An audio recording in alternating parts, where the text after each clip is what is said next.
విద్యార్థులకు చెల్లించాల్సిన ఫీజు బకాయిలు వెంటనే చెల్లించాలని ఎస్ఎఫ్ఐ ఆధ్వర్యంలో కడప నగరంలో నిరసన ర్యాలీ నిర్వహించారు. కడప కలెక్టరేట్ కార్యాలయం వరకు ర్యాలీ నిర్వహించి కార్యాలయం వద్ద ధర్నా చేశారు.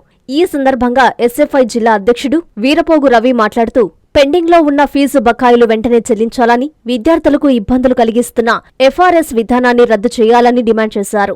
విద్యా హక్కును పరిరక్షించాలని ప్రభుత్వాన్ని కోరారు. విద్యార్థుల భవిష్యత్తును కాపాడేందుకు ఉద్యమం కొనసాగిస్తామని వీరపోగు రవి స్పష్టం చేశారు.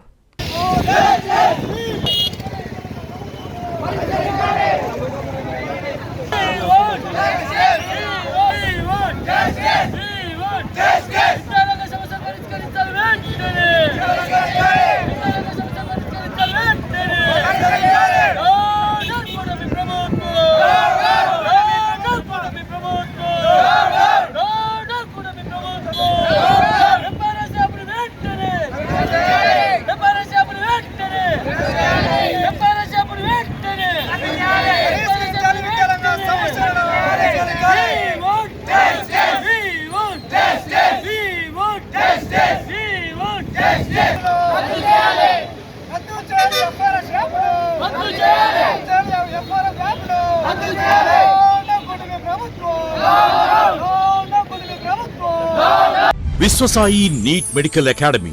డాక్టర్ కావాలనుకోవడం మీ ఆశయమైతే మీ ఆచరణకు ఒకే ఆలోచన విశ్వసాయి. నీట్ లో సీటే మీ లక్ష్యమైతే ఆ లక్ష్యాన్ని ఛేదించగలిగే ఒకే ఒక్క చోటు విశ్వసాయి. విద్యార్థుల ఆశయాన్ని, తల్లిదండ్రుల కలలు నిజం చేసుకోవడానికి నిజమైన మార్గమే విశ్వసాయి నీట్ మెడికల్ అకాడమీ. ఎందుకంటే స్థాపించిన సంవత్సరం నుంచి ఎందరో విద్యార్థుల్ని డాక్టర్లుగా మార్చి వారి ఆశయాన్ని చేరువ చేసిన విద్యా సంస్థ విశ్వసాయి. అనతి కాలంలోనే 1200కు పైగా మెడికల్ సీట్లు సాధించిన విశ్వసాయి చరిత్ర ఒక ఘనత. అపార అనుభవజ్ఞులైన డైరెక్టర్స్, అత్యుత్తమమైన ఫ్యాకల్టీ, అత్యున్నత ప్రమాణాలతో కూడిన విద్యాబోధన, ప్రణాళికాబద్ధమైన స్టడీ మెటీరియల్స్, ఎటువంటి ఒత్తిడి లేకుండా స్ట్రెస్ ఫ్రీ ఎడ్యుకేషన్ అందిస్తున్న సంస్థ విశ్వసాయి నీట్ మెడికల్ అకాడమీ. అందుకే నీట్ లో సీట్ సాధించాలంటే the one and only choice Viswasai NEET medical academy. 2027 NEET long term అడ్మిషన్లు ప్రారంభమైనవి. సంప్రదించండి Viswasai NEET medical academy, Nellore, Tirupati.